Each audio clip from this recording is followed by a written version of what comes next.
termasuk menjadi bagian anak yang berbaris ke sungai, membawa pasir, membawa batu, dan kemudian secara bertahap sekolah-sekolah berdiri. Itu bagian dari di dalam sekolah itu ada keringat saya, walaupun saya masih kecil pada saat itu.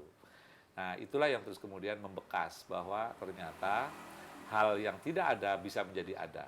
Dan saya bisa menyaksikan perubahan yang luar biasa bagaimana pendidikan ya itu bisa merubah keadaan.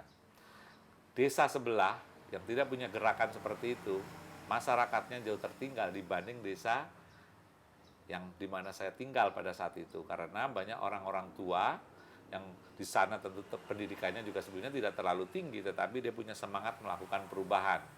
Nah, keluarga saya menjadi bagian dari komunitas perubahan itu, sehingga kemanapun, baik itu pernah di Padang, tinggal di sana 2 tahun, di Jogja, ya di Solo, di Jakarta, itu selalu di keluarga kami banyak sekali orang-orang yang datang berdiskusi melakukan sebuah kerja apa yang bisa melakukan perbaikan itu. Nah, jadi saya beruntung bisa mendengarkan itu yang akhirnya menjadi bagian dari kehidupan saya hingga sekarang. Disebutkan juga bahwa bangsa yang beradab itu memiliki masyarakat sipil yang kuat. Itu bisa dijelaskan maksudnya seperti apa, Pak? Ya,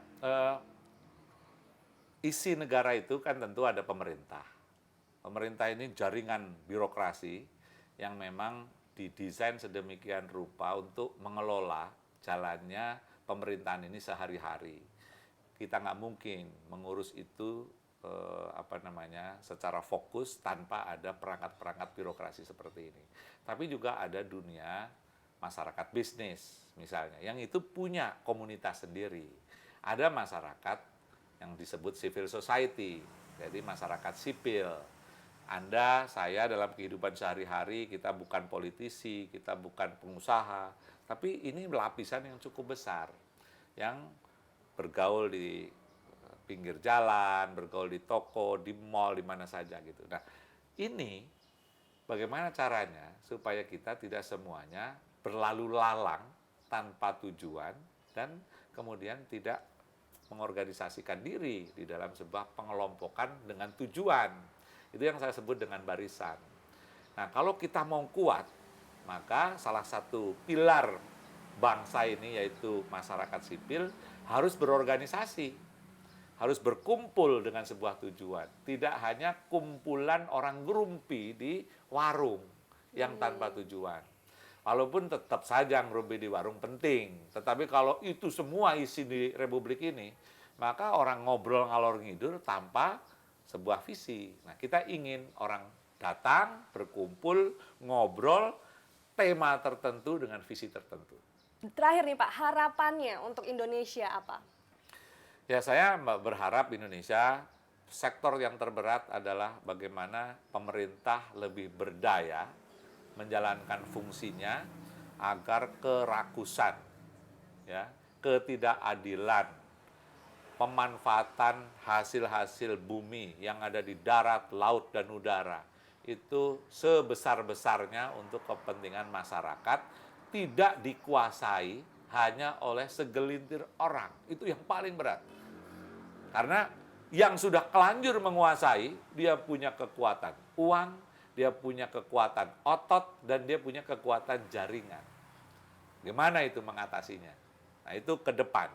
Tetapi dalam kehidupan sehari-hari, masyarakat kita, seperti yang tadi saya ceritakan, ya, baik kalangan bisnis, kalangan civil society, harus berbaris dengan sebuah visi. Nah, yang berbahaya adalah kalau kita kehilangan visi keindonesiaan, sehingga kita terombang-ambing di dalam perubahan yang pengaruhnya itu bisa saja terjadi dari semua lini.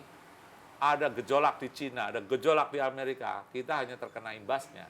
Tapi kalau kita punya apa yang betul-betul kita inginkan, ya, dengan visi-visi pemimpin yang memang terpilih bukan karena dia rebutan jabatan, tetapi karena dia itu punya visi untuk kebaikan, saya kira Indonesia bisa diselamatkan. Ya, jadi mengajak masyarakat Indonesia semua untuk bergabung dan memiliki visi yang kuat ya. Dengan begitu Indonesia akan menjadi lebih baik lagi. Terima kasih Pak Imam atas perbincangan yang inspiratifnya ini.